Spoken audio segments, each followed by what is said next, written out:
இன்றைய இதமான காலை தென்றலில் அனைத்து அன்பு உள்ளங்களுக்கும் என் இனிய காலை வணக்கம். இன்று ஒரு குறள். அதிகாரம் 27 தவம். குறள் எண் 263. அதாவது துறந்தார்க்கு துப்புரவு வேண்டி மறந்தார்கொள் மற்றையவர்கள் தவம். தெய்வப்புலவர் திருவள்ளுவர். இல்லறத்தையே பற்றி நிற்பவர் துறந்தார்க்கு உண்டியும் மருந்தும் உரையுளும் உதவுதலை விரும்பி தாம் தவம் செய்தலை மறத்தார் போலும் என்கிறார். அதாவது தவக்கோலம் கொள்ளாமலே துறவி ஆகாமலே இல்லறத்தாரே தவம் செய்யலாம். ஆனால் இல்லறத்தாருடைய கடமை துறவி பூண்டோருக்கு உணவு தன்னுடைய கடமைகளை செய்ய வேண்டும் என்றுதான் எண்ணி மறந்தார்களோ என்கிறார் தெய்வப்புலவர் திருவள்ளுவர். இப்போ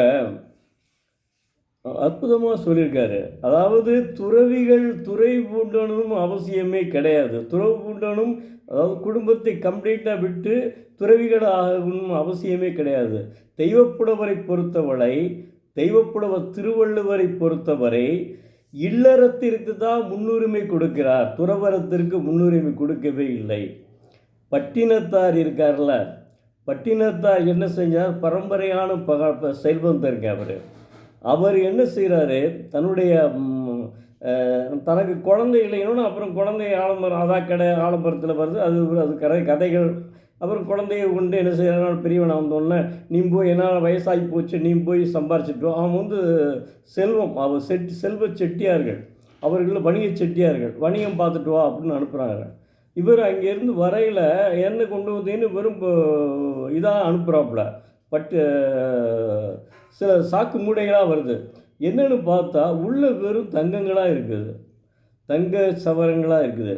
அப்போ பார்த்த உடனே அதற்கு முதல்ல காதற்ற ஊசி இருக்குது.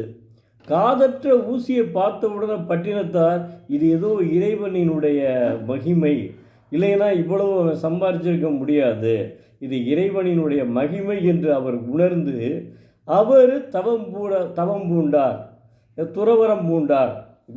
இவ்வளவு செல்வத்தையெல்லாம் விட்டுட்டு காதற்ற ஊசியை கொடுத்துருக்கானே, அதில் என்ன காதற்ற ஊசியாக அதாவது குத்த முடியுமா? காதற்ற ஊசியை வச்சு தைக்க முடியுமா? அப்போ நமக்கு எச்சரிக்கை விட்டிருக்கிறார் இறைவன் அப்படின்னு சொல்லிட்டு அவர் துறவரம் பூண்டார். அப்படியும் துறவரம் பூண்டக்கூடாதுன்னு தான் இவர் சொல்கிறாரு. ஆனால் அவர் துறவரம் பூண்டா கூட கடைசியிலே தன்னுடைய தாயை தாய் உயிர் போகும்போது நான் கண்டிப்பாக வந்து விடுகிறேன், என் மடியில் தான் உயிர் போக வேண்டும் என்று உயிர் போகும் தருவாயில் அவர் வந்து விடுகிறார். அவருக்கே தெரிந்து வந்து விடுகிறார். அவருடைய மடியில் தான் அவருடைய உயிர் போனது, தாயினுடைய உயிர் போனது. தாயின் மேல் அவருக்கு மிகப்பெரிய அன்புங்க. தாயின் மேல் எனக்குமே தாயின் மேல் தாங்க ரொம்ப அன்பு. அதாவது தகப்பனாரை விட தாயின் மேல் தான் எனக்கும் மிக அன்பு. அதில் மறக்க முடியாது. தாய் இல்லாமல் நான் இந்த அளவுக்கு வந்திருக்கவே முடியாது. காரணமே என்னுடைய தாய் தான். அது மறக்க முடியாத உண்மைங்க. அதை தான் அவர் சொல்கிறார் தெய்வப்புலவர் திருவள்ளுவர். எவ்வளோ பெரிய பட்டினத்தாரே, எவ்வளோ பெரிய செல்வந்தர் அவர் இந்த நிலைக்கு ஆகிட்டார். முதல்ல தன் வீட்டிலே அன்னத்தை வாங்கி கொண்டு தான் மற்ற வீடுகளுக்கு போகிறாரு. அது தேவையற்றதுன்னு சொல்கிறார் தெய்வப்புலவர் திருவள்ளுவர். சில பேர் சொல்லுவாங்க தெய்வப்புலவர் திருவள்ளுவர் அவர் சாமியிலே அதிலே இருக்காருங்க. அது கிடையவே கிடையாதுங்க. எல்லாம் அகர முதல் எழுத்தெல்லாம் ஆதிபகவன் முதற்றே உலகு, அதுதான் சொல்கிறாரு. இப்படிய மற்றபடிக்கு அவருக்கு அந்த இதெல்லாம் கிடையாது. என்ன செய்கிறாரு? இறைவனை வணங்கணும் முதல்ல சொல்லிட்டாரு. ஆனால் ஒவ்வொன்றா சொல்லிட்டு வராரு. அதனால் துறவரம்லாம் தேவை. இல்லறம் தான் அவருக்கு மெயின். அவருடைய இல்லறத்தை படித்தவர்கள், கல்லூரி மாணவர்கள் நிச்சயமாக அவருடைய இன்பத்துப்பாலை படிக்க வேண்டும். என்னை பொறுத்தளவு அது இன்பத்துப்பால், அவர் காமத்துப்பால்னு எழுதியிருக்காரு. அதை படித்தால் நிச்சயமாக நீங்கள் தவறு செய்ய மாட்டீர்கள். தவறு செய்யாமல் நல்ல பெண்ணாக பார்த்து காதலியை தாங்களாக பார்த்து கல்யாணம் பண்ணுறதோ அல்லது வீட்டில் பார்த்து திருமணம் செய்வதோ அவர்களோடு இருக்க வேண்டும். அப்படி இருந்தால் அந்த வாழ்க்கை இனிமையான வாழ்க்கைங்க. அதுக்கு அவர் சொல்கிறாரு, தயவுசெய்து கல்லூரி மாணவர்கள் இன்பத்துப்பாலை படித்து பாருங்கள்.